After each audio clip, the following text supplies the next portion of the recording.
Jesus. You're just like your father. You're lazy. You're never gonna be more than lazy. You can't do this. You're gonna fail at everything. You don't know anything. You're fat. You're stupid. Why do you even bother to try? You're a worthless piece of... You're a failure. Who do you think you are? We believe we come here to participate in the fullness of the human experience. Since our inception on this earthly plane, we are told what to believe and our limitations.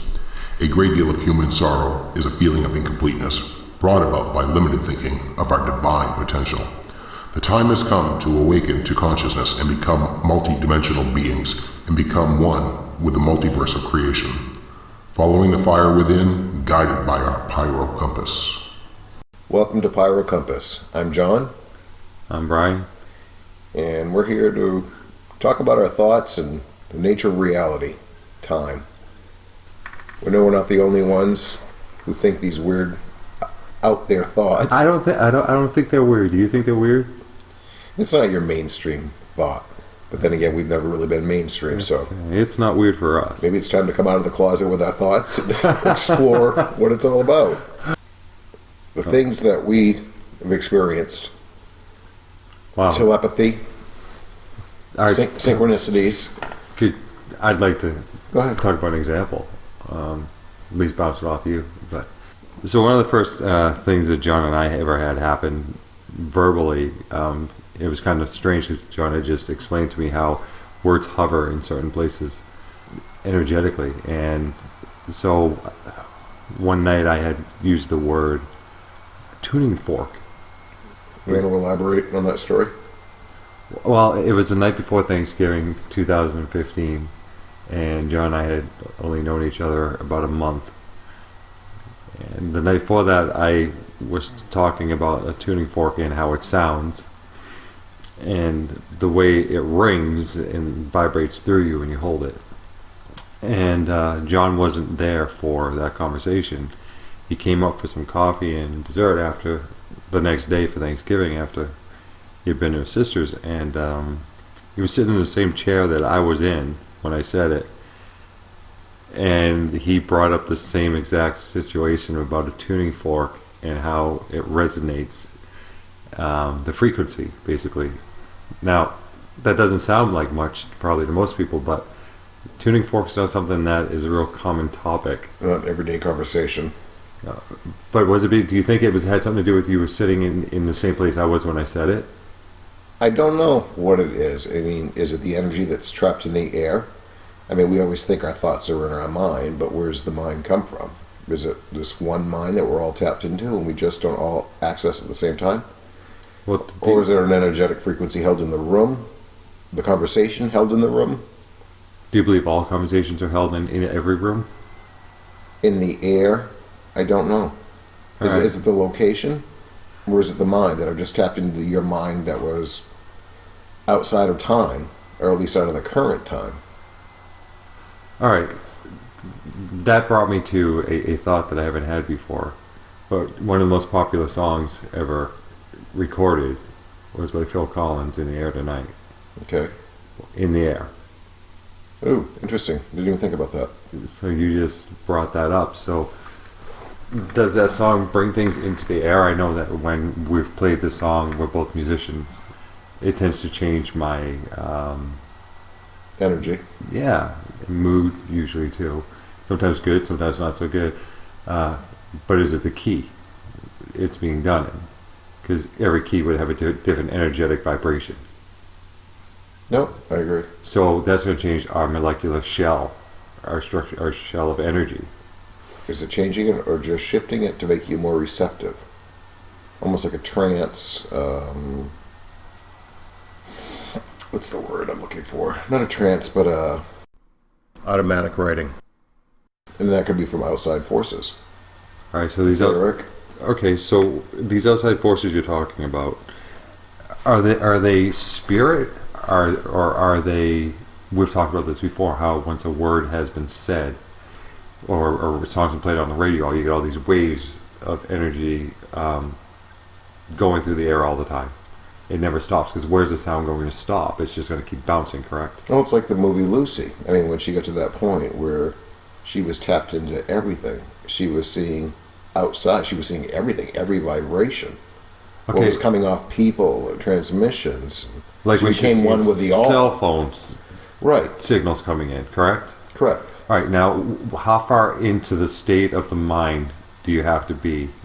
Because I think that's a state of your mind that you can't touch, because we as human beings only use roughly, what? 5-10% maybe. 10, well, people with OCD use, which is obsessive compulsive disorder, use 10% more than the average person. Now, these people get labeled, and that's the problem, is the label, as it being a mental illness. I don't think it's a mental illness. I think it's the power. And Lucy in that movie, I think, was tapped in so far. But how far now? How much is that your subconscious, your right brain, and your left brain coming together to give you the wise mind? Makes sense. And how much of it is? Well, you need your left brain to actually even verbalize it. Otherwise, you'd be painting in pictures or just. Very good point. You need to have that coherence between the hemispheres. Oh, really, really, really good point. I enjoy that because that makes sense. Because you can't verbalize about your left brain working. It's like that podcast, Jill Bolte Taylor, I think was her name. She did that thing. She had that stroke of insight. It's like her whole left brain shut down, and she knew about this stuff. She goes, and she realized, I'm having a stroke. She realized something was going on, but then it's like, but she was in this real serene place in her mind on her right side. It's like, I'm just one with everything, and it's like, it's all beautiful. Then the left brain will kick on, and it's like, no, you're having a stroke. You need to get in touch with somebody. This is an emergency. But it's so. How was she able to get that across? Memories, the pictures. She knew that she had to dial her office, and she could correlate. She had enough memory to realize what a number looked like. She couldn't. Left brain wouldn't tell her the phone number, but she knew the pattern Of the phone. Right. So she had to match up the numbers. It's like, that looks like that. She couldn't know it was like a 9 she was dialing. She goes, that shape looks like that shape. Okay. Yeah. That's really interesting that she was able to do that. So people that have had problems like that and they can't really communicate the way they used to, do you think that they're using like the left brain may have shut off but their right brain has taken over more, so you might find that they're tapping or something like that to communicate? A good example for me is a movie I watched once was The Sum of Us with Russell Crowe. Yep. And his father had a stroke, and he figured out that his father would tap one, what he was tapping, so he had him tap 1 for yes, 2 for no, and then on his wheelchair he put a buzzer on it so he could hear him in another room when he was doing it. So that's still using some left brain though, enough to know it to hit that button though, isn't it? Don't you think we're always communicating though? With everything? Without even verbalizing, whether it be our gestures, or what we're emitting from our body. You talk about like law of attraction, things like that. If you're emitting something from your energetic field, Right. I mean, you are constantly going to repeat or attract whatever you're throwing out there, whether it be an insecurity, and the universe is going to deliver that. Say, okay, this is what you're emitting, therefore I'm going to deliver it to you because that's what you want. It doesn't look at it as good or bad. It's like, or maybe it does know, and it just wants you to become aware of what you're emitting. So it's what you're asking for instead of what you want, because wanting it, like you told me, is lack of. Insecurities, whatever. Your thoughts don't. And that goes back to your thoughts. Are they in your brain, or do you just emit what you think? Well, I don't know. Let's look at when you'll either think of something or I'll start doing something, and you'll say, I was just thinking about doing that, Yeah. or asking you to do that. And then, but I've already started doing it. And then, but if you never verbalize that to me, I'd never know that. So are you thinking it and I'm doing it? Or am I about to do it and you get the idea in your head that I'm about to do it because we're still communicating even though we're silent? Okay, let's talk about the things that have happened. The motorcycle. You want to tell? you want to tell that story? Oh, this is great. This is a great one. So, just laying there one day, and John had fallen asleep, and I was just kind of laying there, and I was thinking about all kinds of things. And one of the things I was thinking about was I had a motorcycle one time. It was an '85 Nighthawk, and I couldn't keep the front end down on the ground, so I had taken it and gone to the dump, and I found a diamond-shaped piece of heavy metal, and I put it on the front forks of the motorcycle. Well, John woke up from this dream with several other things from his nap, and he starts telling me he sees a diamond on the front of a motorcycle. Now, were you thinking about that prior? Only while you were sleeping. Oh, you were? Okay. Just while you were sleeping. Not prior. My mind just kind of ran while you were sleeping because I couldn't sleep that day. Were you dreaming it, so I thought it? Or did my thought infiltrate your dream? In which case, what else can we do? I thought I was awake, or it was just in that quiet state. I believe you had fallen asleep. Well, I know the other time it happened with the bar. And That was the same day. I said I had a dream about a bar, never been in before, and described it with a wood paneling and where the bar was located, and I think where the bathroom was or where the kitchen was. I can't remember the whole details about it. You remember the bathrooms. But it was kind of odd, and then you were thinking about it, and I'm tapped into, okay, or I'm dreaming about it. And you've never been there. So what happens when we go into that state of dreaming or closing down the left brain a little bit? Are we operating outside of time, or because I don't know if I was actually thinking about what you were thinking about, or was I going back in time? I'm going to guess that you were probably going into my thoughts were going into you, but you were going back in time. And the only reason I say you were going back in time is because I was thinking of a memory, therefore I was back in time. So you technically time jumped to a memory I had long before I knew you. But then described the parking lot in the building to a T so that I knew exactly what you were talking about when you started to tell me about it. Yeah. What else about interesting is that's the same day that when you got up, after you had this incredible vision like that you were staggery and stumbly.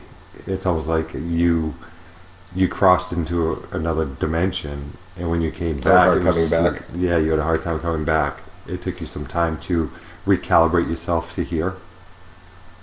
Oh, it's definitely. So can you tell me what that feels like? It's a horrible feeling when you wake up. It's like you're not all here, and it's almost like you're having a hard time acclimating to this reality, or even your body, for that matter. Can you feel your body? Do you notice the same sensations? You feel your body, but it's a heaviness, and it's like you're not lined up with it. Okay, so what's the longest you've ever gone? I've had a whole day where I've been out like draggy. An energetic lag? Energetic lag, but it's almost like, where's the rest of me? How's your mind feel? Does it feel like it's working, or is it slow? It's a portion of who I am. It's like you come back into this reality, and it's like, okay, where's the rest of me? I didn't all come back last night. So when that happens to you, can you... It's almost like a jet lag type feeling, I guess is how it is. And if you're traveling outside of the body, that would almost make sense. Maybe it was a bad re-entry. Oh, okay. So you come in too hot, too fast. That makes sense. Just like you've had times before where you've had your outer body experience, and then you've come back, you said, and you thought that your body was too small for you to fit into. Oh yeah, that was. Can you explain that one to me again? I love the story. It was a very. He's got a big smile on his face here. Cool experience. I was sleeping, and I found myself in a land. I don't know where it was. It was like a really like water on the shore, and you come in, and there's a bunch of people standing around on this grassy knoll, and there was a familiar feeling about it, and nobody had a name. They were all known by like the frequency that they emitted from their heart. It was like the love. You could just tell them. Everybody had a different frequency, and you knew them just by their frequency. Did anybody's heart frequency line up with somebody else's heart frequency? I don't know. It was weird. I felt. Were you involved or a bystander watching? I was involved. They realized it was me. They could see you. They could see me, and it was like welcome. So they could feel your heart. Yes, and that's Okay. and that's how it wasn't like I was John, and that was Sue. It was like You didn't have a label. A name is a That's right. label. That's right. It had a frequency, and you knew them by their frequency. I just got goosebumps going up my kundalini. And then I found myself with no memories. I had no idea who I was. I just remember that instance, and I didn't even have a name at that point. Then I found myself in this blue light. It was like electric. It almost looked like water waves, like with the sunlight hitting it. And I'm just encompassed by this whole blue light. And So this is all around your body or all around the area you're in? it was almost like you were in a pool of water. That's what it looked like. Was it And like a now, gel wait, around you? I really had no sensory feeling. I'm just observing. So it really didn't matter. No, it didn't. I had no preconceived notions of what I just was, and I was in this. You just observing. was. Yeah, I like that. I was just observing it, and I can see like stars going by, and I didn't realize it. Stars is in you see in the sky, or Yes, stars like yes, floaties? Yes, like stars going by in the sky. So is it dark, or is this during the day? It was dark, but I could still see the darkness beyond the blue, and I realized, oh, I'm moving. Did anybody else have a blue hue around them? No, I was by myself. Now you're by Then I realized that I'm in space, and it's like, so I'm having a little more left brain kick on, and it's like I'm moving, and then I found myself. Oh, then I hear the tone in my head. Now which- the tone, we probably should explain what that is. Explain the tone.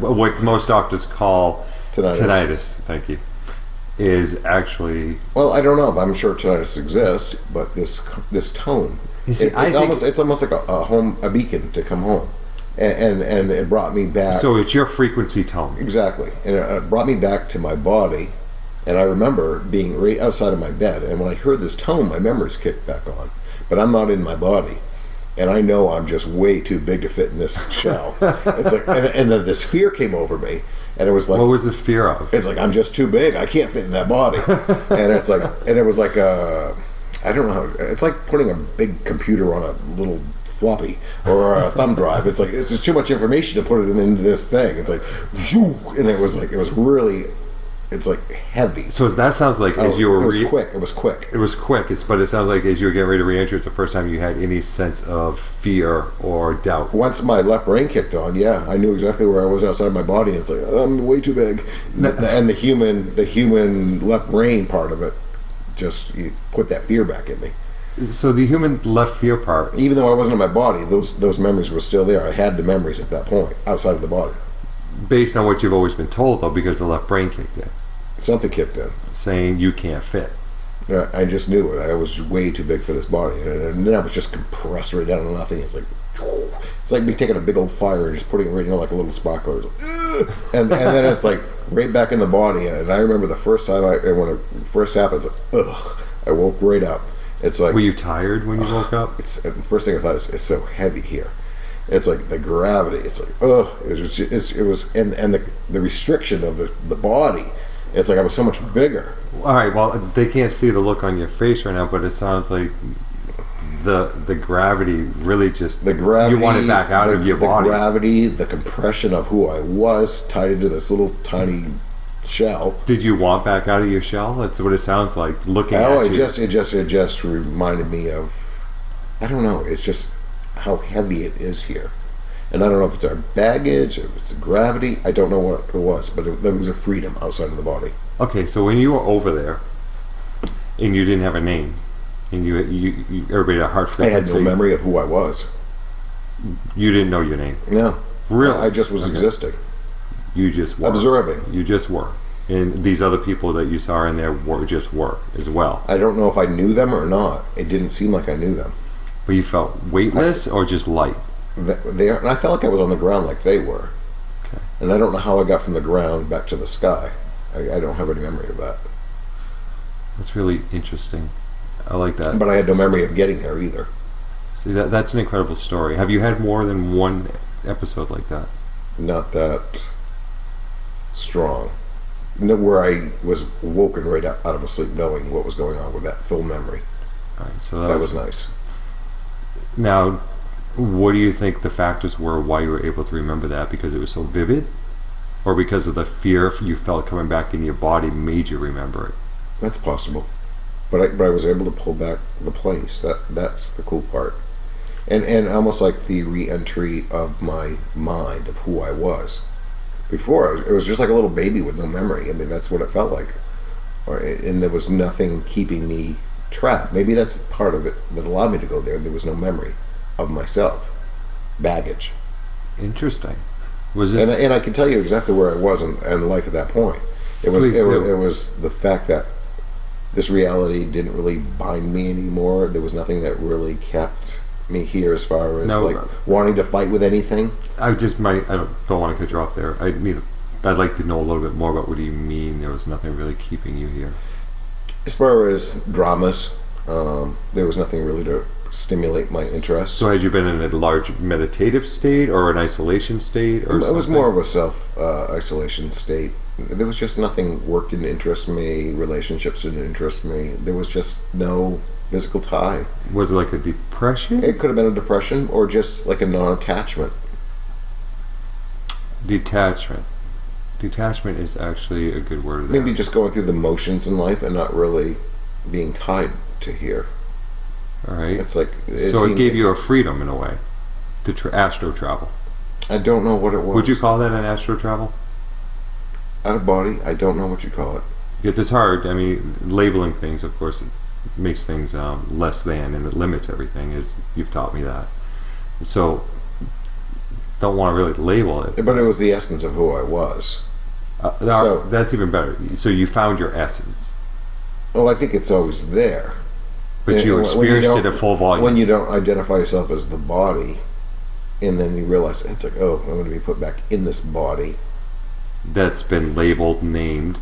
And it also holds all your cellular memories, for that matter. You know, it's like, so you're going to go back in there and it's just going to weigh you down, and maybe that's the heaviness of the gravity. Maybe that's what gravity is. It's the memories. This is interesting. I just saw an orb go by my eye. I believe it. While you're talking about I believe this. it. See them all the time. And now that's something you just had two of them This past week. 2 days in a row. Yeah. Both in the morning. And I don't know what it is. I don't know if it's spirit or not, but it's white. It's white. Were they around the same time, both mornings? Yes. Really? Do you remember what time they were? I don't. Maybe 5. But then again, maybe that's what the nature of reality is to keep you asking questions. And that keeps you tied here. So if you stop asking questions, But isn't You that stay part of tied? life? Isn't that part of life, though? you always have to. You have Question everything. You have to. Question what's real and what's not. Your dream state What's could yours? be your What's really yours and what's other people's? You know, how you feel. Is it my feelings or is it somebody else's? Well, this just popped in my head when you said that. So it's interesting that if you look at the psychological doctor's view, as opposed to the spiritual view, you have being an empath. A psychologist is going to look at you and say, oh, well, that's just empathy. So you have empath, empathy. They're close to the same word, but one wants you to think that it's wrong, that being Western medicine, where spirituality wants you to believe that it's okay, but you got to learn how to control and know what is your feelings as Well, opposed they to want somebody you to else's. wear the label they give you, and I don't believe in that. Good for you, because the more labels they give you, the more confusing it is, and probably the more it's going to weigh you down. Yep. And you're probably not going to have that enlightened moment And, where you and most of actually us travel. wear those labels proudly, regardless if they're good or bad. You've noticed that. And it's nothing against older people, but how they love getting in a crowd talking about all the pills they're on. And other ailments. And it's like, I'm sorry, it's not what I want to look forward to. A few years ago, I heard some people talking, and I said, wow, these are the cool people I hang out with now. All they do is talk about what's wrong with them. Yeah. But as you get older, you do have your ailments, but you don't. John's been really great with me on this. You don't have to own them. No, I don't think you do. I mean, the mind, your words and your thoughts. I mean, why would you want to put yourself in a category like that? It's a box, and you can't get out of a box once you're in it.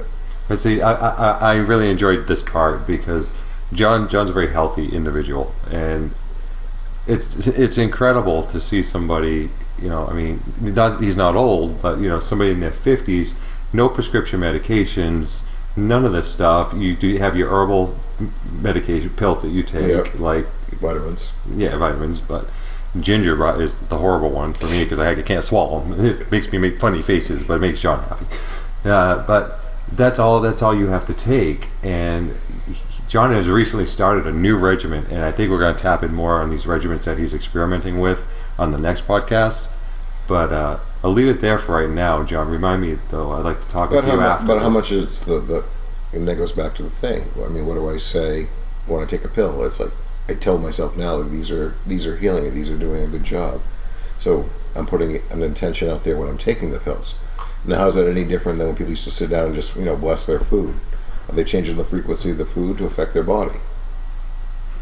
changing the frequency of the food, or some might call it a placebo effect. It doesn't matter if it works. Exactly. So Now, you could take a sugar pill That's right. and tell If yourself it it's works- fixing the problem. So you're saying that it's not so It's much. your intention. Now, what are you I doing? really want to touch base on your regimen that you're taking What because do you- I want to know. I know you're trying to talk, but I'm on a roll. Hang on, biscuit time.